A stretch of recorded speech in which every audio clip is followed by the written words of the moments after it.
Diode तो समझ पाएगा ना जी।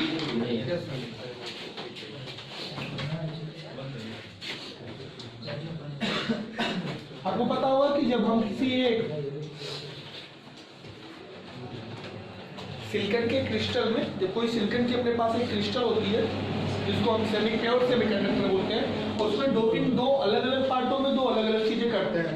इधर हम तो कर देते हैं ट्राइवैलेंसी, जिससे क्या बन जाते हैं कोटर, क्या बोलते हैं कोटर बोलते हैं, और आधे साइड में हम क्या करते हैं पेंटावैलेंसी, इधर क्या बन जाते हैं इलेक्ट्रॉन। पेंटावैलेंसी करने पर इलेक्ट्रॉन्स चार्ज कैरियर की तरफ काम करते हैं, इसको एन क्षेत्र कहा जाता है, इसलिए एन टाइप होने के लिए, और इसको हम पी क्षेत्र कहते हैं क्योंकि पी टाइप का सेमीकंडक्टर तैयार होता है। इनके एटम जो है वो निगेटिव नेचर के होते हैं, क्योंकि ये कोटर पॉजिटिव नेचर वाला बनाए हैं। और आपके जो इलेक्ट्रॉन की तैयार ओरिजिनेशन हुआ है, उनके एटम किस नेचर के होते हैं पॉजिटिव नेचर के होते हैं।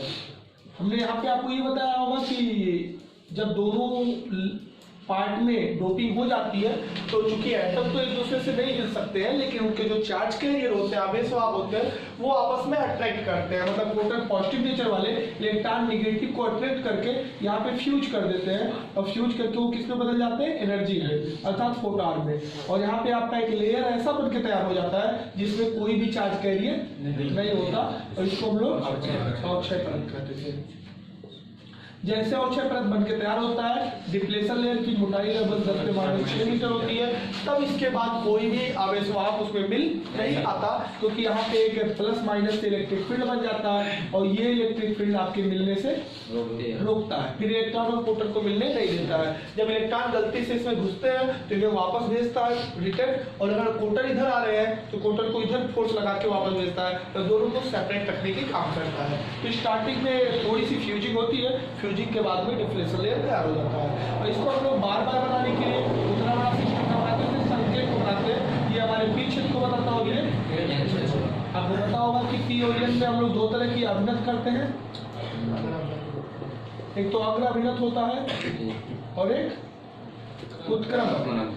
जब हम P को पॉजिटिव से N को निगेटिव से जोड़ते हैं, मतलब P को पॉजिटिव से और N को निगेटिव से जोड़ते हैं, तब एक बड़ा सा फील्ड बनता है, और जो इसके से ज्यादा इंटेंसिटी का होता है तो ये कोटर और इलेक्ट्रॉन को मिलने देता है, अर्थात ये बल लगा के वो तो वापस करा रहा था और ये सटवाता है। चूंकि ये वाला बल ज्यादा लगता है तो कोटर इसके दिशा में भागते हैं और इलेक्ट्रॉन इसके उल्टा, तो दोनों आके डिप्लेशन लेयर में क्या करते हैं फ्यूज करते हैं, और फ्यूज करते हैं अर्थात इस तरह आपकी एलईडी काम करती है। मतलब आपका लाइट निकलता रहता है, कंटिन्यू फोटॉन्स निकलते हैं। फोटॉन का मतलब जैसे हमने बताया था कि एलईडी बल्ब में यही काम हो रहा है। हम लोग वोल्टेज दे दिए हैं, वोल्टेज से वो बाहर वाला फील्ड तैयार हो चुका है, तो वहाँ पे कोटर्स और इलेक्ट्रॉन्स आपस में फ्यूज कर रहे हैं, और आइंस्टीन की इक्वेशन के अकॉर्डिंग वो फोटॉन में कन्वर्ट हो रहे हैं। फोटॉन मतलब पैकेट ऑफ एनर्जी, मतलब इसको हम लाइट भी कह सकते हैं, प्रकाश कह सकते हैं, वो प्रकाश को निकालना है। यही वजह है कि उसका नाम प्रकाश उत्सर्जक डायोड कहा जाता है, या एलईडी लाइट इमिटिंग डायोड कहा जाता है, शॉर्ट फॉर्म में हम लोग एलईडी कहते हैं। लेकिन जब कभी कभी इसको हम अग्र अभिनत के नाम से जानते हैं, फॉरवर्ड बायसिंग के नाम से जानते हैं। बट अगर आप इसी को N वाले क्षेत्र को पॉजिटिव से और P वाले को नेगेटिव से जोड़ दो तो इसका नाम उत्क्रम अभिनत में डाला गया था। उत्क्रम अभिनत का मतलब रिवर्स बायसिंग। यहाँ पे जब निगेटिव करते हैं और यहाँ पे पॉजिटिव करते हैं तो फील्ड इधर का बन जाता है, और ये फील्ड तो रोक ही रहा था, ये और रोकता है, अर्थात मिलने नहीं देता है। अर्थात अग्र अभिनत के पार्ट में धारा बहती है और उत्क्रम अभिनत में धारा नहीं बहेगी। इसमें धारा बहेगी मतलब बल्ब जलेगा, मतलब फ्यूजिंग होगा, इसमें धारा नहीं बहेगी। इसमें रेजिस्टेंस लगभग 0 हो जाता है, तभी तो धारा बहती है। इसमें रेजिस्टेंस लगभग इनफाइनाइट हो जाता है, अनंत हो जाता है, प्रतिरोध बढ़ जाता है, इसलिए नहीं बहने देता है। धारा को प्रतिरोधी धारा को रोकता है, इसमें इतना ज्यादा प्रतिरोध हो जाता है कि वो बहने नहीं देता है, तो इसमें अपने आप को 0 कर देता है कि भाई आओ जाओ क्या दिक्कत है। तो आपके फॉरवर्ड बायसिंग में अग्र अभिनत में धारा बहती है, इसमें P को पॉजिटिव और N को निगेटिव से जोड़ा जाता है। लेकिन जब ये उत्क्रम अभिनत में होता है, मतलब P क्षेत्र को निगेटिव और N क्षेत्र को पॉजिटिव फील्ड से जोड़ा जाता है, तब उसमें धारा नहीं बहती है, और उस समय क्या हो जाता है आपका रेजिस्टेंस जो होता है, प्रतिरोध होता है, वो इनफाइनाइट ले लेता है। हम डिप्लेशन लेयर की बात करें तो जब आप अग्र अभिनत में रखते हो तो धीरे धीरे कोटर इधर खसकने लगेंगे कि नहीं, और इलेक्ट्रॉन धीरे धीरे मतलब कहीं ना कहीं डिप्लेशन लेयर पतला हो जाता है, अवक्षय परत पतला हो जाता है, हो जाएगा कि नहीं भाई? ये वाला फील्ड कहेगा तुम थोड़ा और इधर आओ, तुम और इधर आओ, बल लगा के ये लेयर जो था ये आगे तो आगे धीरे धीरे और खसक के इतने पा जाएंगे तो ये क्या रहेगा? पतला।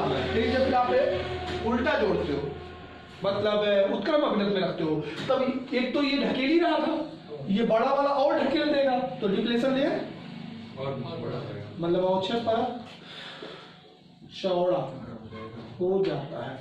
मतलब आपको ये भी जानना है कि जब हमारे पास अग्र अभिनत होती है, फॉरवर्ड पासिंग होती है तो आवेश वाहक धीरे धीरे अट्रैक्ट करते हैं, अट्रैक्ट क्या बहुत तेज अट्रैक्ट करके अंदर आ जाते हैं, फ्यूज कर देते हैं, तभी तो लाइट निकल रहा है। क्यों फ्यूज करने जाते हैं? क्योंकि अंदर मिलाने वाला बल ज्यादा है, फील्ड ज्यादा है और ढकेलने वाला कम है। तो ढकेला था तभी दूर थे तो बीच में नहीं थे इसलिए वो अवक्षय परत था। अब चूंकि एक मिलाने वाला मिल गया है तो तेजी से मिलाता है तो ये दूरी थोड़ा सा घट जाती है, मतलब जो डिप्लेशन लेयर की विड्थ होती है, मोटाई होती है वो कम पड़ जाती है उनके दबाव की वजह से। लेकिन इसमें एक तो खुद ये हटा रहा था और एक ये बड़ा वाला है ये भी हटाने लगा, तो पहले इतना हटे थे और हट गए तो डिप्लेशन लेयर क्या हो जाता है? बढ़ जाता है। कई बार एग्जाम में आया है कि कब डिप्लेशन लेयर बढ़ती है, कब डिप्लेशन लेयर घटती है, कब धारा बढ़ता है, कब धारा नहीं बढ़ता है, कब प्रतिरोध 0 हो जाता है, कब प्रतिरोध अनंत हो जाता है। तो ये चीजें आप यहाँ से हैंडल कर सकते हो, समझ में आया? इसके आगे हम बताएं तो हम लोग देखते हैं कि डायोड्स का यूज करके हम लोग ट्रांजिस्टर बनाते हैं। क्या बनाते हैं? ट्रांजिस्टर। लेकिन हम पहले डायोडों का उपयोग देख लें। ट्रांजिस्टर के बारे में भी बताया तो उनको उस दिन, लेकिन हम यूजेस देख लेते हैं। डायोड बना के हम क्या पाए? पहला तो डायोड बना के एलईडी पा गए, मतलब बल्ब। इसमें आप जो बल्ब चला रहे हो ये यही का देन है। अगर हमारी साइंस को ये बात ना पता होता तो अभी भी हम वो तार वाले रेजिस्टेंस वाले बल्ब पे काम करते और 100 वाट खाता पर। आज हम 7 वाट 3 वाट 5 वाट में भी उससे ज़्यादा लाइट ले रहे हैं क्योंकि हमें आज मॉडर्न फिजिक्स आ रही है, हम लोग टेक्नोलॉजी में बहुत कुछ जान चुके हैं। डायोड का उपयोग क्या होता है ये देखो, आपको पता होगा कि हमारे पास जो धारा होती है, करंट होता है, वो 2 तरह का होता है। हमने जब करंट पढ़ा होगा तो आपको बताया होगा एसी है डीसी। दोनों में बहुत ही खास अंतर था। एसी और डीसी में पहला फर्क ये था कि डीसी का परिमाण जो होता है, जो मान होता है वो नहीं बदलता है और उसकी दिशा भी नहीं बदलती, अर्थात वह धारा परिपथ में वह धारा जिसका परिमाण और दिशा समय के साथ नहीं बदलता अर्थात निश्चित रहता है उसे हम डीसी कहते हैं। और टाइम और करंट के बीच जब इसका ग्राफ खींचते तो सीधा लाइन मिलेगा, ना तो ये अपने मान को नीचे घटाता है ना ऊपर बढ़ाता है, वो सीधा चलता चला जाता है। लेकिन एसी में आपको उसी का उल्टा बताया होगा कि एसी या इसको विशिष्ट धारा कहते हैं, इसको प्रत्यावर्ती धारा कहते हैं। प्रत्यावर्ती धारा की अगर हम बात करें तो इसमें धारा का मान घटता बढ़ता रहता है और दिशा भी बदलती रहती है। आपको बताया गया होगा परिपथ में वह धारा जिसका परिमाण और दिशा समय के साथ बदलता रहता है और एक निश्चित समय में पुनरावृत्ति होती है, रिपीटिशन होता है, इसलिए इसे आवर्ती करंट भी कह सकते हैं, पीरियोडिक करंट कह सकते हैं। पीरियोडिक का मतलब बार बार वही काम करना, उठना गिरना उठना गिरना उठना गिरना। तो हम बताते हैं वह धारा जिसका परिमाण और दिशा समय के साथ बदलता है और एक निश्चित समय में पुनरावृत्ति होती है, उसे हम प्रत्यावर्ती धारा कहते हैं। ये आपको धारा वाले चैप्टर में वैसे बताया गया है। डीसी में परिमाण और दिशा नहीं बदलता है और एसी में परिमाण भी बदलता है और दिशा भी बदलती है। अलग की बात है कि दिशा एक निश्चित समय में रिपीट करती है, मतलब एक बार फॉरवर्ड एक बार backward, clockwise integral, clock integral, clock integral, इस तरह धारा बहती है। तो धारा एक बार इधर से इधर जाएगी, फिर इधर से इधर, फिर इधर फिर इधर, और ये हमारे यहाँ 50 बार करती है। तो आपको पता होगा हमारे यहाँ का जो फ्रिक्वेंसी है वो 50 हर्ट्ज है, मतलब एक बार जाना और आना ये एक बार माना जाता है, फिर जाना फिर आना, मतलब एक बार उठना ऊपर एक बार नीचे, तब एक बार हुआ।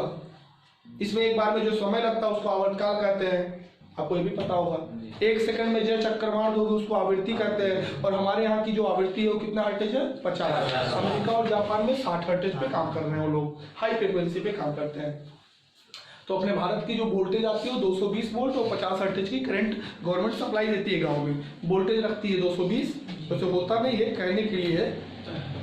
जैसे आप लोग जानते हो यूनिवर्सिटी बन जाता है लेकिन पढ़ाई नहीं होती है, मेडिकल बन जाता है लेकिन दवाई नहीं। ऐसे यहाँ पे वोल्टेज लिखा जाता है आपके पेपर में 220 वोल्ट और 50 हर्ट्ज पे गवर्नमेंट काम कर रही है, लेकिन किसी भी दिन 220 वोल्ट पाओगे नहीं, हमेशा स्टेबलाइजर लगाना पड़ेगा। कब 120 वोल्ट आई, कब 130 वोल्ट आई, कब तो जाने नहीं लाइट आ। तो तो अपने गवर्नमेंट का वो थोड़ा सा प्रॉब्लम है, लेकिन हम लोग यहाँ ये तो माइंड में रखेंगे कि हमारी गवर्नमेंट 220 वोल्ट और 50 वोल्ट पे काम कर रही है, अर्थात 50 दूनी 100, एक बार जाना एक बार आना एक चक्कर, और इस तरह 100 बार आना जाना आना जाना आना जाना, एक सेकंड में 100 बार मार देती है। कौन? AC current. अब एसी और डीसी में तो सबसे बड़ी खास फर्क है कि इसकी दिशा बदलती रहती है, उसकी दिशा अगर दोनों में हमें दोनों में फायदेमंद कौन है? दोनों, क्योंकि अलग अलग काम आप जानते हो। हमारे यहाँ यही तो प्रॉब्लम होती है, हम लोग बस यही समझते हैं फिजिक्स बढ़िया है, केमिस्ट्री गड़बड़ है, केमिस्ट्री बढ़िया, मैथ ठीक है, मैथ बढ़िया है, बायो ठीक है, ये बढ़िया वो ठीक है। अब हमेशा हम चीजों को कंपेयर करते हैं, माइंड में रखना इस ब्रह्मांड में जितनी भी चीजें हैं सब बढ़िया है, बस उनकी आवश्यकता जब पड़ेगी तब जान पाओगे। ये टूटा चप्पल का काम भी लगता है जब चकवाल बनाओगे तब। अब चकवाल जब तक नहीं बना देते तो फिर नहीं देते, तब जब हम बनवाए कोई तो ये हीरो चाहे उस मांगो तब जाओ घूरे उरे देखो कौन फेंका है कि नहीं चप्पल। समझ में आया? मतलब हम लोगों को जब तक जरूरत नहीं पड़ती है तब तक उसकी औकात को नहीं समझते। मतलब इससे एक ही हमें सीख मिलती है कि हमें किसी चीज को तुच्छ नहीं समझना चाहिए, वो चाहे एक भिखारी हो, और चाहे एक बहुत बड़ा अमीर हो, चाहे एक बुद्धिमान हो, चाहे एक मूर्ख हो, क्योंकि कुछ काम बुद्धिमानों से नहीं हो सकता है। किससे होगा? हमारे पानी चलावत हो और मशीन ढकेल के ले जाए घर से वहाँ, तो बुद्धिमान के हिल लेवो ना तो पता चली घाटम चला जाओ, कहीं हमरो चला देगी गाँव ये हमरो भाग लगे पता चली रतिया 7 बजे लग रहा भाग पूरे सब पड़ा हो। नहीं मूर्ख अगर नहीं वहाँ मूर्खों को ढूंढना पड़ता है गाँव में, मतलब कौन कम शिक्षित है, हाँ वो आराम से बिना मेहनत करके को चाहिए, बस तुम्हारे अंदर उतनी बुद्धिमानी होनी चाहिए तो उससे अपना काम करा दे जाओ। और कराते भी हैं लोग, पहले चाय पियेंगे फिर एक गैलन दिया एक छोड़ बैठ जाओ कंपनी तेल ले जाएंगे तो सब लोग यूज कर रहे हैं। अब तुमको आपकी बुद्धिमानी बताएगी कि आप किसी का यूज कर रहे हो कि आप कोई यूज कर रहे हो, तो भाई आपका दिमाग लेवल बताएगा। ऐसे कंडीशन में आप किसी को बुरा नहीं मान सकते। जैसे आपको पता होगा धारा को एक जगह से दूसरे जगह पहुंचाने में एसी बहुत बेहतर है, जिसमें बिना ऊर्जा का ह्रास हुए यहाँ से अमेरिका तक पहुंचा दो तो एसी को दिक्कत नहीं आती है, एसी दराज से वहां पहुंचा देगा। लेकिन डीसी को दूर तक पहुंचाने में दिक्कत है, क्योंकि डीसी दूर तक जाते जाते वो जो फटे पाइप के तरह होता है, जैसे पानी चलाओ और फटा पाइप जोड़ दो तो जहां जहां की गिरना रहेगा 1000 फुट जोड़ने बाद वो पानी नहीं आएगी, रस्ता सब लीकेज मार देता है। ऐसे डीसी होता है, डीसी को ज्यादा दूर तक भेज दोगे ना वहां पहुंच में नहीं करेगा, धारा ही नहीं आएगा, सब रास्ते में वो भंवर धारा वारा बन के एनर्जी खराब हो जाएगा। लेकिन एसी में ऐसी प्रॉब्लम, इसीलिए हमारी गवर्नमेंट हमारे घरों तक क्या भेजती है? क्योंकि डीसी भेजेगी तो नुकसान होगा। अब मिर्जापुर से यहाँ लाइट आ रही है तो गड़बड़ा जाएगा ना, इसीलिए हमें डीसी जहाँ काम करते हैं वहाँ छोटे तारों को जोड़ते हैं। आपने देखा होगा इन्वर्टर वाले क्या करते हैं, जो लोकल डुप्लीकेट सप्लाई मैन है मोरिया में से दही दी है, उन्हें तार इसको मतलब में नहीं कि चाहे बड़ा तार जोड़ो चाहे छोटा तार जोड़ो कोनो दिक्कत नहीं, तार बढ़ गए तो मोई गुजिया दे दो, इसे काम आए। अरे वहां से काट के निकालो उसे, तार जितने बड़ा रहेगा डीसी सप्लाई उतने ज्यादा दूर हो जाएगी, और दूर हो गया तो फिर उतने ज्यादा नुकसान होगा आपका। यही वजह है कि डीसी सप्लाईयों में हमें एक्स्ट्रा तार नहीं रखना चाहिए। सप्लाई कराते समय जो कम से कम दूरी है, अभी नहीं कि बैट इन्वर्टर में लगाए कि उससे तार घुमाओ घुमाओ घुमाओ घुमाओ ले जाए कैसे तो वहां बल्ब लगाओ, हाँ चलेगा, क्यों नहीं चलेगा? आपकी ऊर्जा सिर्फ ह्रास होगी क्योंकि दूरी तुमने बढ़ा लिया है और काम डीसी पे हो रहा है। लेकिन जब एसी की सप्लाई कराना तब कोई दिक्कत नहीं, चाहे ऐसे अमेरिका तक कर ले जाओ लाइट तब भी कोई दिक्कत नहीं, ऊर्जा का ह्रास ज्यादा नहीं होगा, बहुत ही नगण्य होगा। तो हमें दूर तक पहुंचाने के लिए एसी सबसे सुटेबल है। लेकिन दूसरा नंबर, उसके वोल्टेज को कम ज्यादा करने में भी एसी अच्छा है। ट्रांसफार्मर लगाओ, ये वोल्टेज को आसानी से बिना ऊर्जा का ह्रास के कम ज्यादा कर देता है। उसके धारा को कम ज्यादा करने के लिए हम चौक कुंडली यूज करते हैं। आप लोग ये सुना था? चौक कुंडली, चौक कॉइल यूज करके एसी में वोल्टेज है उसके करंट को भी कम ज्यादा करते हैं। ट्रांसफार्मर यूज करके वोल्टेज को भी कम ज्यादा करते हैं, और ये सब एसी में काम चल जाता है विद्युत चुंबकीय प्रेरण के कारण। इसमें इंडक्शन होता है ना, फैराडे के नियम से फ्लक्स बदलते हैं। डीसी में सब काम नहीं कर सकते, डीसी को दूर तक भेजने में दिक्कत है, इसके वोल्टेज को कम ज्यादा करने में दिक्कत है, डीसी के करंट को कम ज्यादा करने में, इसके करंट को कम ज्यादा करने के लिए हम रेजिस्टेंस लगाते हैं, प्रतिरोध। और प्रतिरोध उसके क्या करता है? धारा नियंत्रण करता है, मतलब ऊर्जा को खत्म करके नियंत्रण करता है, मतलब आपकी ऊर्जा का ह्रास कराएगा, नुकसान कराएगा और तब खत्म करेगा। समझ में आया? अब ऐसे कंडीशन में हमारे पास अगर दोनों की बात करें तो दोनों में कुछ जगह पे ये बेहतर है, लेकिन हम देखें कि कहाँ एसी गड़बड़ है, जब करंट लगता है, जब आपको शॉर्ट सर्किट होगा तो डीसी से तो कम दिक्कत आएगी, एसी तो आपको बस कुड़कुड़े बना के निकालेगा, जानते हो, टेढ़े मेढ़े बन के निकलोगे। एसी में ज्यादा ही खतरनाक होता है, किसकी कंपेयर में, डीसी में। डेंजरस अगर बात करें तो एसी वाला लाइन बहुत खतरनाक होता है, मतलब ये रोड वाली लाइन जो नहीं है, तो मौत के ही करीब रहोगे, ज्यादा दूर नहीं। डीसी वाले में हो सकता है जल जाओ, झटके आ जाए, थोड़ा सा बेहोशी आ जाए, और थोड़ा सा बचने का चांस रहेगा, लेकिन एसी में बहुत बढ़िया से वाइब्रेट कराएगा आपको, तो ये तो मौत तक पहुंचाता है, मतलब खतरनाक में ये खतरनाक है। अच्छा, पंखा चलाना हुआ, टीवी चलाना हुआ, जितने डिवाइस चलते हैं वो एसी से नहीं बल्कि, क्योंकि एसी से जितना जाएगा उतना चलाएगा, तो उसमें बचेगा, तो चलेगा कैसे? जब पंखा में एसी लगा दोगे, आधा चक्कर ऐसे, आधा चक्कर ऐसे, आधा चक्कर ऐसे, वो पंखा चलेगा ही नहीं, टूट टूट के खत्म हो जाएगा। तो किससे चल रहा है? हमारे जो डिवाइसेस चलते हैं, जो हमारे सामान, चाहे फ्रिज, कूलर, टीवी, मोबाइल में आप चार्ज करो, एसी से चार्ज करो, वो करप्ट हो जाएगा। एसी से चार्ज करना है तो ऊपर वाला प्लगवा काट दो, जो उसमें डायोड लगा है, वो निकाल के डायोड जोड़ दो, मोबाइल जोड़ दो, देखो डायरेक्ट एसी दो, एसी से काम नहीं चल पाएगा। हमारा काम किससे चलता है? और लैपटॉप चार्जर में देखो बीच में बॉक्स लगा होता है, उसका काम है उसे कन्वर्ट करना। अच्छा, एसी डीसी में फर्क क्या है ये देखो। एसी और डीसी में तो पहला फर्क है कि इसकी वोल्टेज बढ़ती घटती नहीं है, और इसकी वोल्टेज घटती बढ़ती है, और इसमें डायरेक्शन एक है, मतलब इधर से इधर जा रहा है तो खाली इधर जाएगा, और इसमें दोनों रहा, इधर से इधर, इधर से इधर, इधर से इधर। इसमें जब कभी सर्किट बनाते हो तो हमें ध्यान देना पड़ता है, धारा इधर जाएगी कि इधर जाएगी, इसमें हमेशा धन सिरे से ऋण सिरे में, और इसमें धारा की दिशा ध्यान नहीं देना होता, चाहे जिधर मार दो सही है, क्योंकि उसमें दोनों दिशा में चलता है। तो किधर भी तीर मार दिए अगर सर्किट बनाते समय तो ये सही चला जाता है। एसी में, एसी में धारा की दिशा किधर भी दे दो सही है, लेकिन डीसी में धारा की दिशा एक दिशा होती है, चाहे इधर जो है और चाहे, तो सोचना पड़ता है, धन सिरे से ऋण सिरे की तरफ देते हैं हमेशा धारा बहते समय। तो एसी और डीसी दोनों ही बेहतर होते हैं, लेकिन समस्या ये है कि हमारे सामान जो चल रहे हो किस पे चल रहे हैं? गवर्नमेंट हमारे घर भेज रही हो, क्या भेज रही है? उससे कह दो कि हमारा सामान डीसी पे चलता है, डीसी पे भेजो, तो भेजेगा? भाई हमारा नुकसान बहुत ज्यादा होगा, हम डीसी पे भेज पाएंगे, आपके घर तक क्या भेजेंगे? एसी। मान लीजिए आपको इलेक्ट्रॉनिक वाले बता के चले कि भैया डीसीएस चलेगा, पंखा एसी लगाओगे उड़ जाएगा या खराब हो जाएगा आपका, या मोबाइल डीसीएस चलेगा, और तुम एक कोई डिवाइस दे दिया कि इसको लगा दो, जैसे वो अपने चार्जर में देखा होगा ना, जो बॉक्स होता है वो डीसी में बदलवाने का काम करता है। अब उसको मान लीजिए हम देख के अलग से गए कि इसको लगा लिया करना, तो डेली सोच लगाना पड़ेगा, पहले डीसी बदलूं तब एक सप्लाई दो, नहीं तो गड़बड़ा जी। तो अगर कहीं किसी दिन भूल गए उस दिन दिक्कत। इसीलिए जितनी इलेक्ट्रॉनिक कंपनियां हैं वो लोग आपके ऊपर जिम्मेदारी ना छोड़ के उस सिस्टम को अंदर ही फिट कर देती है कि तुम वहां कोई भी खोज दो, चाहे एसी लाओ चाहे, लेकिन जब वो टीवी में पहुंचेगा ना तो टीवी में जैसे करंट घुसेगा तो इससे पहले वो सिस्टम लगा रहेगा उसको डीसी बनवाने वाला, तो फिर आपकी जिम्मेदारियां खत्म। वो जब भी कहीं लगाओगे, चाहे जहाँ कुछ दोगे, तो आपको ये मत सोचो एसी है कि डीसी है, वो जाएगा तो अंदर वो अपने टीवी का पहला जो होगा, पहले वो ट्रांसफार्मर लगा रही, अपने हिसाब से वोल्टेज सही कर ली, और उसके बाद में आगे तुरंत डायोड लगा रहेगा, वो अपने आप को डीसी बनवा लेगा और उसके बाद में टीवी में जाने देगा।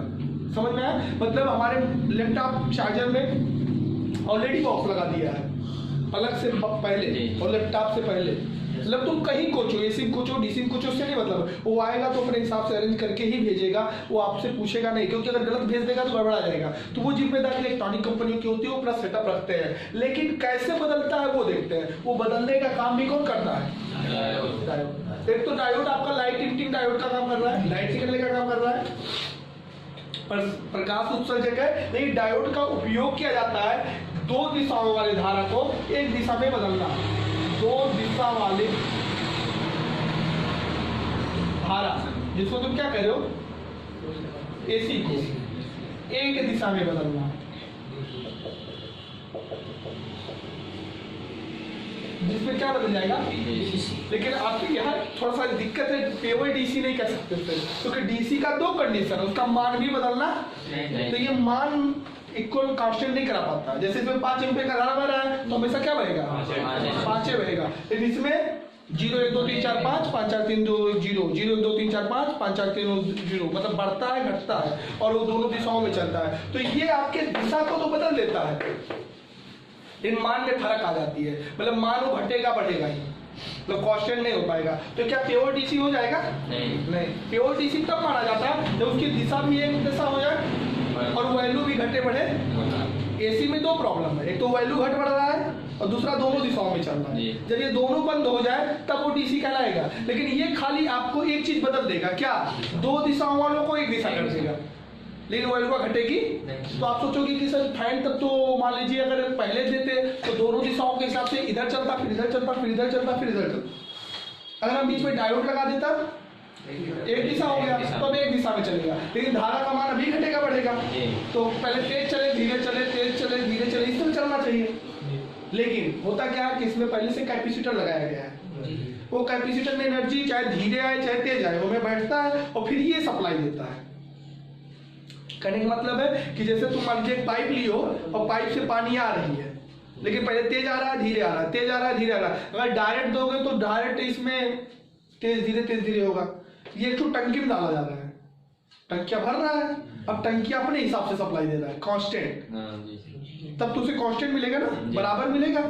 वो यहाँ इकट्ठा हो रहा है और इसके थ्रू वो कांस्टेंट दे रहा है, तब ये अपना कांस्टेंट चल रहा है, मतलब एकदम फिक्स डीसी की तरह चल रहा है। मतलब डायोड का काम है सिर्फ दो दिशाओं से एक दिशा में बदलना, और एक दिशा में बदल तो जाएगा लेकिन अभी भी धारा का मान घटेगा बढ़ेगा तो बल्ब बस डीम तेज ऐसे होगा, कांस्टेंट रहेगा ही नहीं। तो कांस्टेंट तब रहेगा जब कांस्टेंट मिलेगा। तो उससे पहले हम क्या लगा देंगे? कैपेसिटर। कैपेसिटर का मतलब एनर्जी स्टोरेज, जो पावर बैंक जिसे समझ सकते हो। अब वो एनर्जी उसमें चली जाती है, तो चाहे धीरे धीरे आओ चाहे तेज आओ चाहे तेज धीरे आओ, बस एक दिशा में आ ही रहे हो तो भरता चला जाएगा। तो वहां तो तेज धीरे हो रहा है, लेकिन जब पावर बैंक को अपनी सप्लाई दे रहा है, मतलब कैपेसिटर अपनी सप्लाई दे रहा है, उधर से वो क्या दे रहा है? कांस्टेंट। तो अपने आप से जो इकट्ठा हो रहा है एनर्जिया उसमें से लगातार बराबर दे रहा है, इसलिए बराबर काम कर रहा है। अब देखते हैं कि ये कैसे काम करता है। इसको हम बोलते हैं दिष्टकारी के रूप में। कैसा? दिष्टकारी का मतलब दिशा बदलने वाला। कभी तुम नहीं कह सकते डायोड एसी से डीसी बदल देता है। डीसी तब होता जब वैल्यू भी घटता बढ़ता नहीं। हाँ, ये करता है कि एसी के दो दिशाओं वाले को एक दिशा में बदल देता है, जो कि डीसी के जैसा बन जाता है कुछ। तो हमारा अगर आधा बदले तो होता है अर्ध तरंग दिष्टकारी के रूप में, और अगर पूरा बदले तो पूर्ण तरंग दिष्टकारी के रूप। मतलब जब हमने ये देखा कि हमारा डायोड एक काम तो ये कर रहा है कि वो एलईडी का काम कर रहा है, हम जब चाहेंगे तभी हमें लाइट देगा, प्रकाश देगा। पहला तो वहां यूज किया गया, वो भी जाना गया कि जब अग्रवृत्त में जोड़ा जाएगा तभी फ्यूजिंग होगी और तभी प्रकाश निकलेगा। जब उत्क्रम अभिवृत्त में जोड़ेंगे रिवर्स बायसिंग में तब तक वो काम नहीं करेगा, उसमें धारा।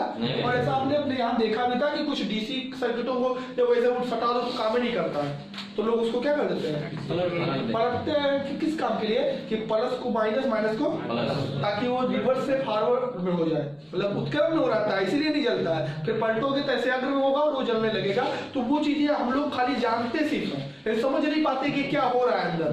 मतलब किसी से पूछोगे क्यों पलट दिए, या पलटने पे जल रहा है, बिना इस तरह कर देने पे नहीं जल रहा है, ऐसा क्यों हो रहा है? तो उसका जवाब सिर्फ एक पढ़ा लिखा इंसान ही समझ सकता है कि ऐसा क्यों हो रहा है, कैसे वहाँ पे डिप्रेशन लेयर बन रहे हैं, कैसे फ्यूजिंग हो रही है और किस तरह वहाँ पे प्रकाश निकल रहा और कभी धारा नहीं बह रही है। इसका वजह साइंस ही बता पाती है। लेकिन उसके बाद जो इसका दूसरा उपयोग है कि दो दिशाओं वाली धारा को एक दिशा में बदलना, वो दो तरह से है, एक अर्ध तरंग दिष्टकारी और एक। देखते हैं क्या है। जब हम एक डायोड यूज करते हैं, कितने डायोड, तो ये अर्ध तरंग दिष्टकारी के रूप में काम करता है। मतलब आधे चक्कर को तो एक दिशा में करा देता है, लेकिन आधे चक्कर को नहीं करा पाता।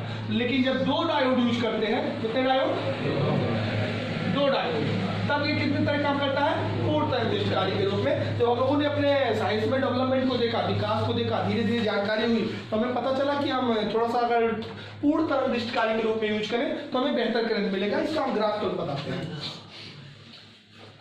ये क्या है जी? चोक कॉइल। चोक कॉइल नहीं, सिर्फ कॉइल बोल सकते हो, कुंडली। और यहाँ पे हम देख क्या रहे हैं?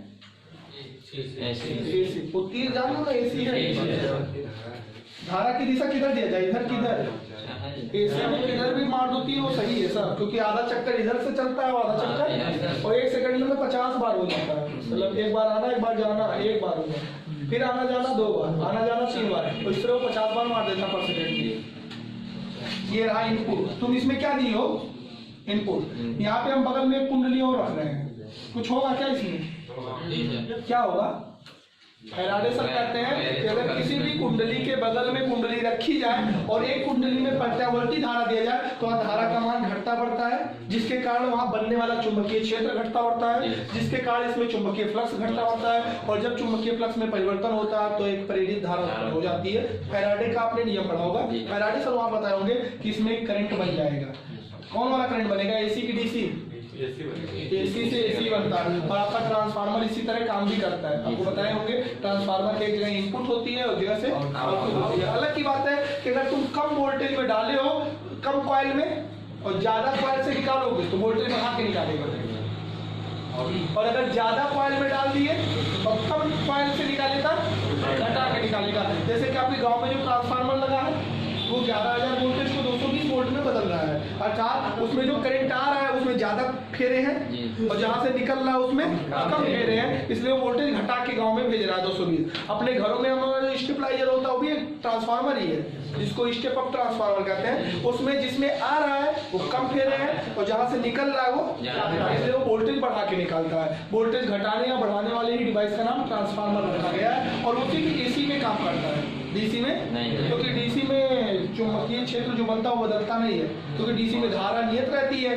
तो क्षेत्र नियत रहता है, और क्षेत्र बदलेगा नहीं तो फ्लक्स बदलेगा नहीं, तो फैराडे का नियम लागू नहीं होगा। मतलब हमारा ट्रांसफार्मर केवल एसी सर्किट के लिए एप्लीकेबल है, सिर्फ ये प्रत्यावर्ती धारा में ही काम करता है। कैसे काम करता है? फैराडे के विद्युत चुंबकीय प्रेरण द्वारा, और जिसमें दो कुंडलियों को अन्योन्य प्रेरण करते थे, आपको याद होगा, एक स्व प्रेरण बताए थे, एक अन्योन्य प्रेरण बताए थे। तो जब एक कुंडली में हम लोग धारा एसी देते हैं तो यहाँ धारा का मान घटता बढ़ता है, एसी है तो घटाएगा बढ़ाएगा, जिससे यहाँ क्षेत्र घटेगा बढ़ेगा, इससे इसमें फ्लक्स घटेगा बढ़ेगा, और जब फ्लक्स घटेगा बढ़ेगा तो एक धारा बन जाएगी जिसको हम प्रेरित धारा कहेंगे, और वो भी लेंज के नियम को मानेगा। जब यहाँ का धारा घटेगा तब ये इसकी दिशा में चल के बढ़ाएगा, और जब यहाँ धारा बढ़ेगा तो ये इसके उल्टा चल के घटाएगा। मतलब लेंज का नियम आपने पढ़ा होगा कि फैराडे के दूसरे नियम के अनुसार वह प्रेरित धारा हमेशा अपने उत्पन्न होने वाले कारण का विरोध करती है। मतलब जब धारा यहाँ बढ़ेगा तब उल्टा चल के घटाएगा, और जब यहाँ धारा घटेगा तब उल्टा सीधा चल के मतलब हमेशा विरोध करेगा। तो यहाँ एसी में बढ़ेगा घटेगा बढ़ेगा घटेगा, तो जब यहाँ बढ़ेगा तो वहाँ घटेगा, जब यहाँ घटेगा तो वहाँ बढ़ेगा, मतलब वहाँ भी घटेगा बढ़ेगा घटेगा बढ़ेगा, मतलब घटेगा बढ़ेगा मतलब क्या बनेगा, एसी बनेगा, दोनों दिशाओं में चलेगा। समझ में आया? अब ऐसे कंडीशन में अगर हम यहाँ से एक बल्ब लगा दें, कौन वाला बल्ब? बजाज कंपनी का तार वाला, काम करेगा कि नहीं करेगा? करेगा भाई, उधर जलेगा, अपने आप जलेगा। यहाँ से अच्छा धारा तुम इसमें नहीं डाल रहे हो, तुम्हारी धारा यहाँ आ रही है इनपुट, ये तो इसमें अपने आप धारा बन रहा है फैराडे के नियम से, इसमें अपने आप धारा बन रहा है। और इसमें धारा क्यों बन रहा है? क्योंकि चुंबकीय फ्लक्स में परिवर्तन हो रहा है, और परिवर्तन होने के कारण फैराडे के नियम से यहाँ पे विद्युत वाहक बल और विद्युत धारा उत्पन्न हो रही है, जिसको प्रेरित विद्युत वाहक बल और प्रेरित धारा कहते हैं। आपको पिछले चैप्टर अगर याद आ रहे हो तो वहां बताया गया होगा, और इससे ये चलने लगता है। लेकिन यहाँ जो आएगा वो क्या आएगा? आपने दिया था एसी, क्या दिए थे? एसी। ये इनपुट है आई और समय के साथ, तो जो यहाँ मिला होगा वो क्या मिला होगा? एसी ही मिलेगा। क्या मिलेगा? एसी ही मिलेगा। ध्यान से देखना, ये आउटपुट है। आउटपुट मतलब जो मिला, बल्ब जल रहा है, जैसे यहाँ धारा बंद करोगे तैसे प्रेरण बंद हो जाएगा, तो यहाँ भी धारा बंद हो जाएगा। समझ में आया?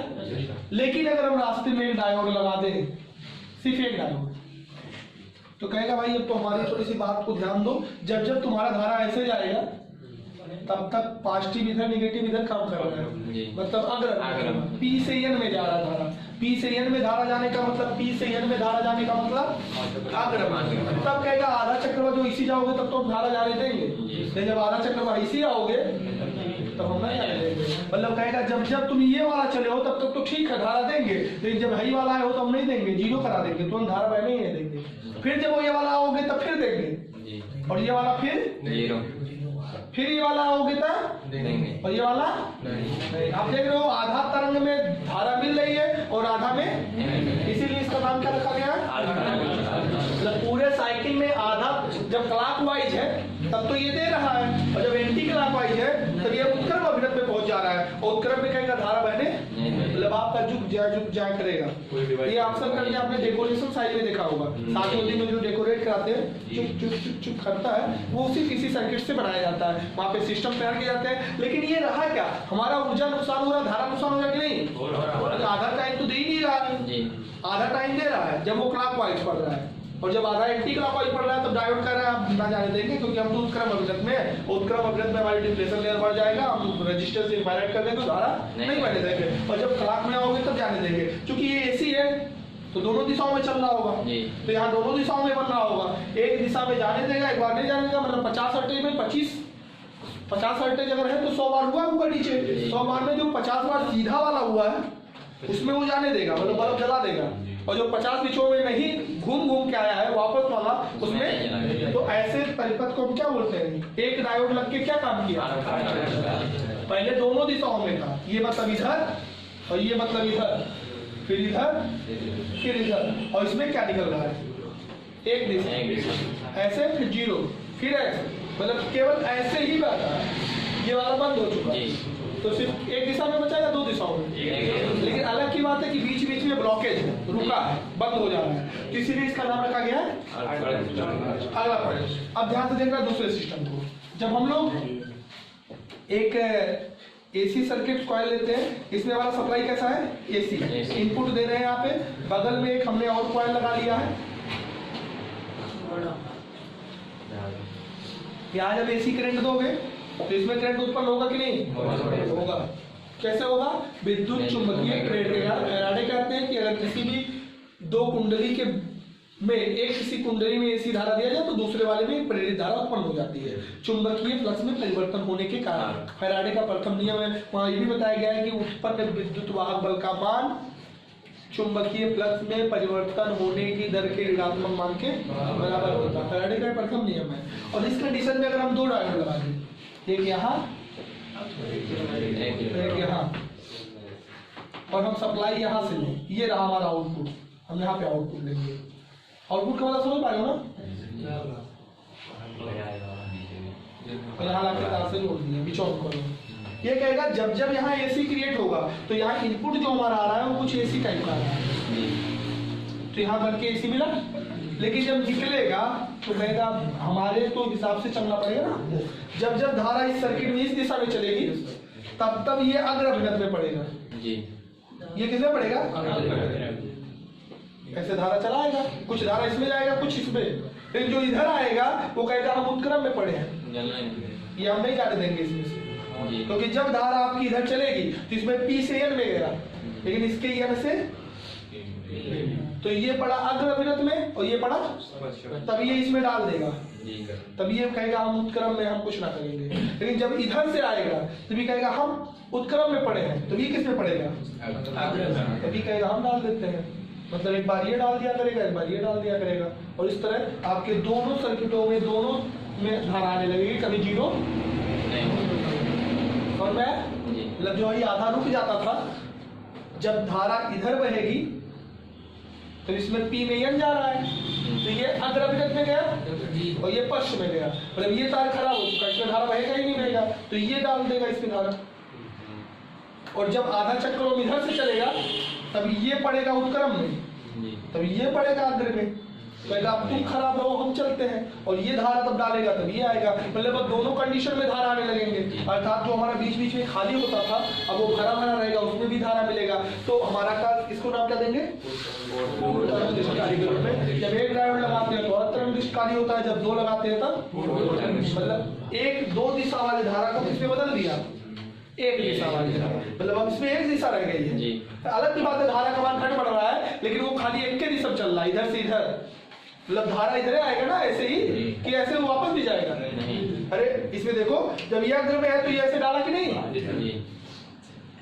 तब ये नहीं कुछ किया है, और जब ये वाला करंट वहां है तो ये नहीं कुछ किया, तो ये डाला ऐसे, तो ये भी तो उधर ढकेला, ऐसा थोड़ा कि ये इधर से लाया है, तो ये भी इसी में डाला है ये भी इसी में डाला है। जब ये डाला है अग्र में तब ये नहीं कुछ किया, और जब ये इसमें डाला है तब ये कुछ नहीं किया, मतलब बारी बारी दोनों कर रहे हैं, और दोनों एक ही दिशा में डाल रहे हैं कि नहीं डाल रहे हैं? इसमें दो दिशाओं में धारा बनेगी एक दिशा में, जब दो दिशाओं वाले धारा को एक दिशा में बदला जा सकता है। एक डायोड लगाकर हम अंतर्निष्ठकारी के रूप में बदलते हैं और दो डायोड लगाकर अब वो एक दिशा में हो गया तो हमारे डिवाइस काम करेंगे, मतलब जो भी हमारे डिवाइस है वो सब काम करेंगे। तो हम लोग अर्थ वाले से नहीं काम कराते, किससे कराते हैं? लोड वाले से ज़्यादा धारा मिलता है ना, बीचों जो खाली हो रहा है वो भी मिल रहा है, तो हम लोग पूर्णतम निष्कारी के रूप में यूज में लिए रहते हैं। इसके नोट्स आपके पास अभी आपको हमने सेंड किया है, वहाँ पढ़ना लिखना नहीं। अगर लिखने की आदत होगी बाबू तो फिर से कक्षा 6 से एडमिशन लो। इतिहास, भूगोल, प्रश्न उत्तर, सही गलत, सही विकल्प बने, मतलब ज़्यादा क्या जरूरी है? पढ़ना। मतलब लिखने से अच्छा उसको लगातार खाली बार से देख लो, उसको जब पढ़ोगे ना तो ये बातें तुम्हें याद आएगी। उसमें हर चीज़ें जितना हम बोल रहे हैं सब सरल भाषा में लिखा हुआ है, तो उसको पढ़ोगे तो आपको हर बातें याद आ जाएंगी। और एग्जाम में अगर वो हेडिंग पा जाना तो ऐसे लिख के वैसे बना के चलेगा। नेक्स्ट हमारा लास्ट का बचा बाबू ट्रांजिस्टर। अब ट्रांजिस्टर को ध्यान से देखो। ट्रांजिस्टर में हमने बताया था ट्रांजिस्टर दो तरह के होते हैं, याद आ रहा है? इसमें 3 क्षेत्र होते हैं। अगर बाहर दोनों में ट्राई बैलेंसी करा जाए, बाहर दोनों ट्राई बैलेंसी करके पी क्षेत्र बनाया जाए और बीच में एक पतला सा एन क्षेत्र बनाया जाए, तो कहलाएगा पीएनपी ट्रांजिस्टर, जिसमें इस सब में तो पोर्टर्स होंगे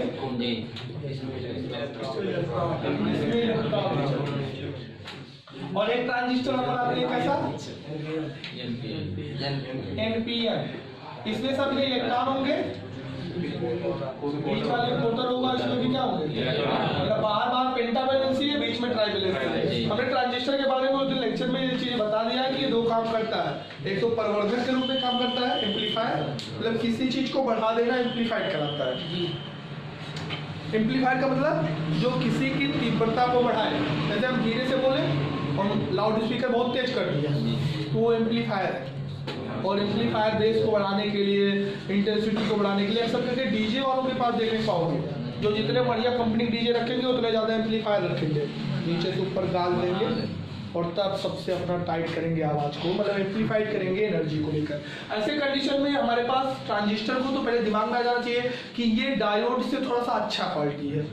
डायोड में 2 रीजन है, ट्रायोड में 3 रीजन है। डायोड का काम 2 जगह हो रहा है, एक तो एलईडी की तरफ लाइट इमिटिंग डायोड प्रकाश निकालने का, बल्ब बनाने का, और दूसरा 2 धारा वाले को, 2 दिशा वाले धारा को अर्धतरंगकारी और पूर्णतरंगकारी के रूप में चेंज करने का 2 उपयोग किया जा रहा है। इसका भी 2 उपयोग हमने उसी दिन बताया था कि ये एक तो एम्पलीफायर के रूप में काम करेगा और एक लॉजिक स्विच की तरह काम करेगा। मतलब बिना परिपथ को छुए तुम उस परिपथ के करंट को कंट्रोल करोगे, मतलब उसमें धारा बढ़ाओगे घटाओगे, जब चाहोगे तब बहेगा, जब चाहोगे तब नहीं बहेगा, लेकिन ये कंट्रोल कर लोगे बिना उसके सर्किट को छुए।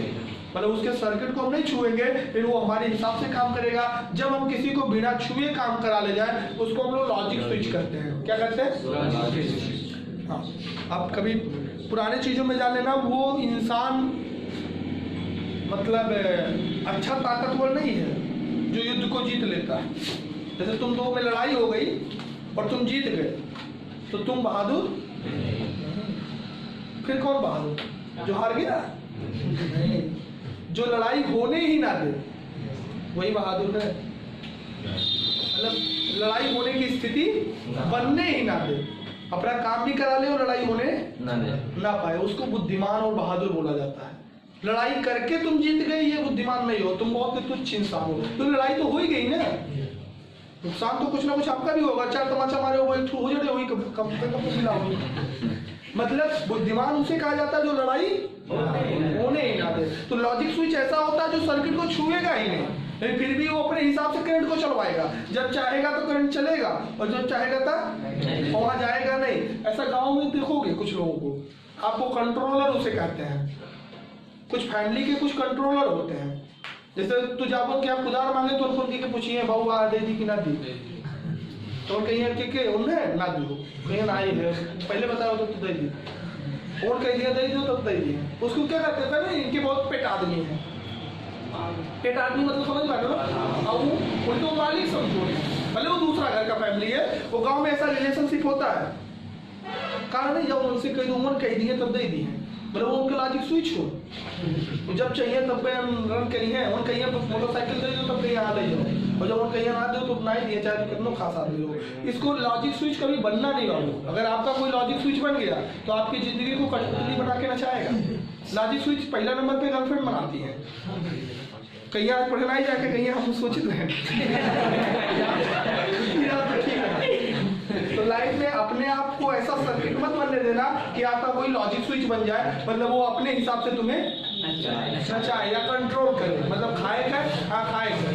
हमारे यहाँ सबसे जानते हो लॉजिक स्विच का एग्जाम्पल एक ठठेर सर थे। ठठेर सर को जानते नहीं? स्वर्गीय रमा देवी मोहानी वाले जो प्रिंसिपल है, इनकी स्थिति हमने सोना मेडिकल पे देखा। हम दवा ले रहे थे, ये भी दवा ले रहे थे। चूंकि ठठेर पे हम 1-2 बार फिजिक्स पढ़ने गए थे तो हमारे चेहरे से जानते थे, परिचित है, हमें भी जानते हैं, अब भी जानते हैं, तब भी जानते थे। उनकी वाइफ दवा ले रही थी तो उन्होंने कमेंट रखा कि दोपहर हो गया था, गर्मी का दिन था, भूख लगा है। तो सुबह से आए होंगे, काम किए होंगे, तो उनकी वाइफ बोली भूख लगा है। ये बेचारे कुछ किए नहीं, वहाँ बाहर खीरा नहीं तो उसमें छिलते बेचते हैं रोड पे, गए कटा के वो पाता में मोड़ के देते नमक मार के लेके चले आए। उनकी वाइफ बोली ये कौन बोला है? कहा था हम तो आपके लिए थोड़ा लाए हैं। धात के बोले ना, अरे पूरा मेडिकल में जितने दवा ले रहे तो सोच में पड़ गए भैया ये तो गुलामी है सीधे सीधे। तुम उस भूख उनको लगा है, गए हो चला तो ये कौन बोला? अरे हम आपके लिए थोड़ा लाए ना, तो मेडिकल वाले ये लाए हो ना, तुम्हें खाना होता तो ही खा के आए होते। ये मोड़ के लाने वाला काम किसके लिए? मतलब इसको करते हैं लॉजिक स्विच। मतलब उनकी वाइफ उनकी लॉजिक स्विच ही हम मानेंगे। और आप अपने लाइफ में किसी को लॉजिक स्विच मत बनाना, नहीं तो गड़बड़ा जाएगा। ये ट्रांजिस्टर भी लॉजिक स्विच कैसे काम करता है वो चीज आज हमें जान लेना। इससे पहले हमें ये जानना है कि ट्रांजिस्टर में 3 क्षेत्र होते हैं। अगर 2 बाहर पी अंदर एन हुआ तो पीएनपी ट्रांजिस्टर कहलाएगा, लेकिन अगर बाहर दोनों एन अंदर पी हुआ तो एनपीएन ट्रांजिस्टर कहलाएगा। तीसरा फैक्ट है कि जो बीच वाला होता है वो स्लाइस होता है, मतलब उसका जितना ही पतला होगा उतना ही बेहतर होगा।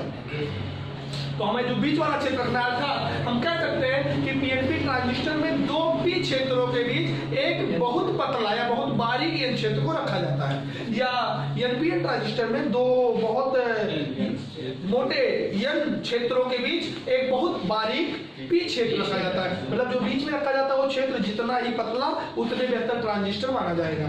तो स्लाइस किया जाता है, वहां पे बहुत ही पतली लेयर को रखी जाती है। हमने उसमें बताया कि इसमें हम लोग पहले वाले को उत्सर्जक करते हैं, इमिटर, बीच वाले को बेस करते हैं, आधार, और यहाँ वाले को संग्राहक, कलेक्टर कहते हैं। तो इसमें भी ये होगा इमिटर, ये होगा बेस और ये होगा कलेक्टर। तो वो ट्रांजिस्टर बढ़िया समझोगे तभी जान पाओगे कैसे काम करता है, नहीं तो साइंस स्कूल वाले पढ़े हुए करेंगे, जान जाओगे क्या पढ़ाते हैं।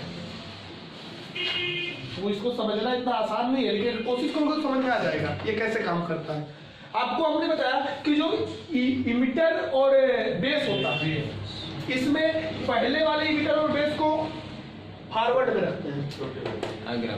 तो पी को जोड़ेंगे पॉजिटिव से, और ये एन है ना, एन को जोड़ेंगे छोटी सी बैटरी लगाते हैं। और इसमें जो होता है, इसमें बेस है निगेटिव, तो इसको जोड़ेंगे पॉजिटिव से, और ये एन है, पी है पॉजिटिव, तो इसको जोड़ेंगे। तो ये कैसे अगले में चला जाएगा? मतलब जो हमारा ट्रांजिस्टर होता है उसमें 2 अक्षय परत होते हैं। एक तो यहाँ जहाँ पी और एन जुटा है, डिप्लेशन लेयर बना होगा ना, जहाँ पी एन, और जहाँ पे एन और पी जुड़ा है, 2 अक्षय परत बैठे हुए हैं, एक इस लाइन पे और एक इस लाइन पे, 3 क्षेत्र हैं। और यहाँ भी वही काम होता है, यहाँ एन है तो एन को जोड़ेंगे निगेटिव से, और ये पी है तो पी को जोड़ेंगे, तब ये हो गया उत्क्रम अभिनत। मतलब इमिटर और बेस को, मतलब उत्सर्जक और आधार को अग्र अभिनत में रखा जाता है। और इसमें पी है पॉजिटिव तो इसको निगेटिव से और बड़ा बैटरी लगाते हैं, और इसको जोड़ते हैं एन को पॉजिटिव। तो ये कैसे अभिनत चला जाता है? उत्क्रम। आप ध्यान से देखना, ये वाला जो अक्षय परत है, ये वाला, इसमें धारा बहेगा कि नहीं? बहेगा। तो अग्रभिनत में चल रहा है, अग्रभिनत में चलने मतलब उसमें धारा फ्यूजिंग स्टार्ट होगा, आवेश वाहक आगे पीछे होंगे। ये होता क्या है कि इसमें से कोटर इसमें भागने लगेंगे कि नहीं? कोटर हमेशा इधर भागेंगे नहीं पी से में, और इलेक्ट्रॉन हमेशा इधर भागेंगे नहीं, इसके इलेक्ट्रॉन जैसे कि यहाँ पे कोटर्स इधर भाग रहे हैं और इलेक्ट्रॉन, तभी तो फ्यूजन स्टार्ट होगा। लेकिन जो दूसरा लेयर है, थोड़ा सा बड़ा फिगर बना दे तब आप जान पाओगे, बीच वाले को थोड़ा मोटा कर देते हैं। वैसे बहुत पतला है कि यहाँ देखने के लिए ये अभी अग्र में चल रहा है, यहाँ डिप्लेशन लेयर में चुका है क्योंकि ये पी है और ये अगर ये पीएन देखोगे तो यहाँ यन है और यहाँ भी अभी क्या रखा गया है, डिप्लेशन लेयर बना हुआ है जो अग्रवृत्त में रखा गया है। इसके कोटर इसमें भाग रहे हैं कि नहीं भाग रहे हैं? जैसे ये वोल्टेज पाते हैं, जैसे यहाँ एक्सटर्नल वोल्टेज इस वाले पे पाते हैं, तैसे ये भागना, और जैसे ये भागते हैं ना, ये इतनी पतली होती है कि अपने आप को रोक वो इसमें घुसड़ आते हैं। बात समझ में हमारी? क्योंकि ये बहुत पतला रखा गया है। अब जैसे ये फील्ड पाएगा, पहले तो यहाँ एक छोटा सा फील्ड था इस डिप्लेशन लेयर पे, डिप्लेशन लेयर के टू है, दो, एक यहाँ है और एक यहाँ है। जहाँ पे P और N सटा है वहाँ डिप्लेशन लेयर है ये वाला, और एक तो जहाँ N और P सटा है वहाँ डिप्लेशन लेयर है। ये पहला वाला अग्रवृत्त में है और दूसरा वाला, तो ये कहेगा भाई हमारे बीच धारा नहीं बहना चाहिए, लेकिन ये कहेगा हमारे बीच बहना चाहिए क्योंकि हम लोग अग्रवृत्त में है तो धारा बहने के लिए ये कोटर्स इसमें भागेंगे कि नहीं? लेकिन वो इतना पतला रखा जाता है कि वो कोटर्स अपने आप को रोक, जैसे हम बोल रहे हैं कि यहाँ पे मान लीजिए लाइन खींच लिया जाए, ये रूम हो गया और वो रूम हो गया और रूम में बीच में एक पतला सा रीजन हो गया। हम यहाँ वाले लड़कों से बोले उस रीजन में जाओ और दौड़ते हुए जा रहे हो तो रुक पाओगे? जिसमें नहीं जाना था उसमें चले जाओगे। मतलब जब हम इसमें धारा देते हैं तो उत्क्रम अभिनत रहते हुए भी इसमें कोटर्स आने लगेंगे कि नहीं? और जब कोटर्स आएंगे तो इलेक्ट्रॉन अपने आप इसमें जाने लगेंगे कि नहीं? मतलब जब हम करंट को यहाँ सप्लाई देंगे तब यहाँ भी करंट अपने आप चलेगा, बिना उत्क्रम रहता है तब भी चलेगा, समझ में? और जब जब हम लोग यहाँ करंट को रोकेंगे तब तब इसमें धारा बहेगी कि नहीं? इसमें धारा बहेगी तब तक। ये किस अभिनत में है? उत्क्रम मतलब इनके बीच उत्क्रम अभिनत में जोड़ा गया है, मतलब यहाँ धारा बहने का कोई चांस नहीं। लेकिन जब हम इसमें अपना धारा बहवा रहे हैं तो इसके वजह से इसमें भी धारा बह रही है। किस काम की तरह काम कर रहा है? Logic switch. मतलब हम अपने इस दोनों के बीच का धारा जब दे रहे हैं तो धारा इसमें भी चलने लग रहा है, और जैसे आप यहाँ बल्ब लगा रहे हो चलने लगेगा, और जैसे अपना यहाँ वाला धर्म बंद करोगे तैसे यहाँ से ये अपना काम बंद कर देगा, और ये अपना काम बंद करेगा तो ये उत्क्रम में है, तब तक धारा। अब बताओ यहाँ पर तुम एक बल्ब लगा दिए, इसका सर्किट यही हुआ ना पूरा, इस सर्किट को बिना छुए यहाँ से चाहो तो कंट्रोल कर सकते हो। तुम यहाँ धारा को ऑफ करोगे तुरंत ये कहेगा भैया हमारा ओटर फुटर कुछ ना चलेंगे, हमारे पास वोल्टेज नहीं है, और ये कहेगा हम उत्क्रम में है तो हम चलने नहीं देंगे, मतलब ये धारा बंद हो जाएगी, बल्ब बंद। जैसे यहाँ तुम धारा दोगे वो भले उत्क्रम अभिनत में है, लेकिन ये धारा की वजह से ये अपने कोटर को चलाएगा, और कोटर जब यन में डालता है तो ये इतना पतला होता है तो वो रुक ही नहीं पाता है। अब बताओ स्लाइस को पतला रखना चाहिए मोटा? जितने पतला रहेगा उतने ज्यादा चांस रहेगा जाने का, जितने पतला रहेगा उतने ज्यादा चांस रहेगा कि दर्द से इसमें आ जाए। तो जैसे वहां से वो लोग भागे तैसे वो रोक नहीं पाते, अपने आप को एंट्री मार देते इसमें वाले फील्ड में, और इसमें मार दिए तो फिर चल गए, तो चल गए तो फिर करंट फ्लो कर जाएगा। मतलब ये वाली करंट यहाँ से रोकी जाती है, इसीलिए इसको क्या बोलते हैं? Logic switch. मतलब ट्रांजिस्टर का काम लॉजिक स्विच की तरह काम कर रहा है। दूसरा फैक्ट, यहाँ बैटरी छोटी लगी है और यहाँ बैटरी, तो यहाँ 1 एम्पियर बढ़ाओगे यहाँ 50 एम्पियर बढ़ेगा, वोल्टेज हैवी है ना, मतलब यहाँ जब धारा बहेगा तो क्या बढ़ेगा? बड़ा। मतलब तुम 1 एम्पियर चलाए थे और इसमें कितना चला? 50 एम्पियर। तुम 1 चलवा के 50 चलवा रहे हो, तो वोल्टेज करंट को बढ़ा रहे हो कि नहीं बढ़ा रहे हो? इसको हम एम्पलीफायर कहते हैं, परिवर्धन। मतलब हमारा ट्रांजिस्टर एक तो लॉजिक स्विच की तरह काम करता है, मतलब दूसरे सर्किट को अपने कंट्रोल कर लेता है अपने हिसाब से। जब अपने में धारा डालता है तो उसमें भी धारा बहती है, और जब अपने धारा बंद करता है तो उसमें भी धारा बंद हो जाती है, क्योंकि वो ऑलरेडी उत्क्रम अभिनत में है। और दूसरा काम ये एम्पलीफायर की तरह काम करता है, वो अपने करंट को भी बढ़वाता है। अपने में आधा एम्पियर डालेगा, उनमें 500 एम्पियर बहेगा, क्योंकि इनमें वोल्टेज हैवी जोड़ा गया होता है, बैटरी हैवी लगाई गई होती है। ऐसे इसमें भी चलता है। अब इसमें ये यन है और इसमें ये पी, और इसको अगर अभिनत में जोड़ रहे हो तो यहाँ धारा बहेगा कि नहीं? तो धारा बहेगा तो धारा पी से किसमें जाएगा? हमेशा धारा पी से यन में जाती है। इसमें धारा किसमें जाएगा? पी से। और इसमें किसमें जाएगा? यन से। तो मतलब यन से पी में धारा जाएगा तो इलेक्ट्रॉन इसमें भागेंगे कि नहीं? इलेक्ट्रॉन धारा के उल्टा चलते हैं तो वो यहाँ रोक पाएंगे, तो इसमें चलाया करेंगे, इसलिए इसमें धारा बढ़ने लगता है। तो इसके वजह से इसमें धारा बढ़ना ही लॉजिक स्विच की तरह काम करना होगा, और वोल्टेज बढ़ जाता है बैटरी के डिफरेंस की वजह से। बात आती है इनके संकेत की। संकेत बहुत कम ही लोग याद कर पाते हैं, क्योंकि दोनों का संकेत, जैसे डायोड का एक संकेत है जी, बॉक्स बता रहा है, त्रिभुज बता रहा है पीछे और लाइन बता रहा है, इनका जो संकेत है दोनों संकेतों में गोला होगा। ये रहा आधार, इस पे निकला है इमीटर और इस पे निकला है कलेक्टर। कै लोग होते हैं? 3 लोग। एक गोले पे 3 लोग होते हैं। ये क्या है बाबू? बेस। ये क्या है? इमीटर। और ये क्या है? ऐसे इसका भी बनता है।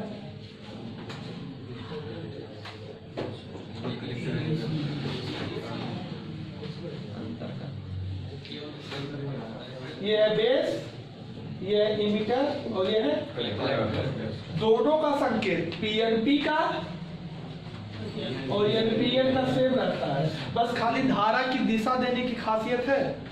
पहले पीएनपी में बताओ धारा किस पे जा रहा है? बेस से इमीटर में जा रहा है, इमीटर से बेस में आ रहा है? इमीटर से बेस में आ रहा है।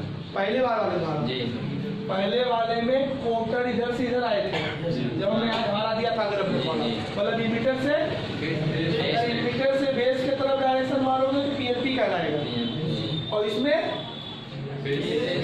धारा इधर गया है जी सर, बेस क्योंकि कोटर इसमें बैठेगा, पी वाले पिछों ये लोग इधर भागे हैं अग्रगणित होने की वजह से, इलेक्ट्रॉन इधर भाग के आया है, इलेक्ट्रॉन की उल्टा दिशा धारा बहती है। आपको पता होगा धारा जिधर बहती है उसको उल्टा इलेक्ट्रॉन चलते हैं, अर्थात इलेक्ट्रॉन जिधर चलते हैं उसको उल्टा धारा बहती है। तो इलेक्ट्रॉन इसमें से इसमें आए हैं अर्थात धारा इधर बही है। या तो फिर कोटर से जानना चाहते हो तो जिस दिशा में कोटर चलते हैं धारा उसी दिशा में बहती है, और इलेक्ट्रॉन जिस दिशा में चलते हैं उसके उल्टा, क्योंकि उल्टा में सीधा तो उल्टा आएगा। तो कोटर यहाँ पी से एन में गए हैं, तो धारा किसमें से किसमें गया है? बेस से। यहाँ बेस से इमीटर में जाते हुए दिखाना पड़ेगा, तो ये क्या बन जाएगा? ये आधे से ज्यादा लोगों को भूल जाता है तीर लगाते समय। अगर तीर गड़बड़ाए तुरंत पीएनपी बन जाएगा। अब वो कैसे तुम्हें याद रखना है, वो जो पूरी थ्योरी जानता है उससे कभी गलती नहीं होगी, तो शॉर्ट दिमाग में बना लेगा। अच्छा यहाँ से यहाँ जा रहा होगा तो ये इमीटर से करेंगे बेस में जा रहा है या बेस इमीटर में आ रहा है, और यहाँ से उन चीजों को समझ जाए। तो आपको पास सबसे पहले नंबर हम लोग जैसे सेमीकंडक्टर से पढ़ते हुए हैं, वहाँ पे सेमीकंडक्टर के बारे में हमने उसके 2 तरह का पढ़ा होगा, निज और बाह्य। निज और बाह्य के बाद डोपिंग पढ़े हैं, पी क्षेत्र एन क्षेत्र निकाले, फोटोस जाने, इलेक्ट्रॉन जाने, और उसके बाद हमने डायोड बनाया है। फिर डायोड के सिंपल करते हुए फिर क्या बनाया, उसका आर तरफ निर्दिष्टकारी, पूर्व तरफ निर्दिष्टकारी। फिर हम लोग उसके यूजेस के बाद में जब ट्रांजिस्टर को पढ़ते हो, ट्रांजिस्टर को पढ़ने के बाद ये चैप्टर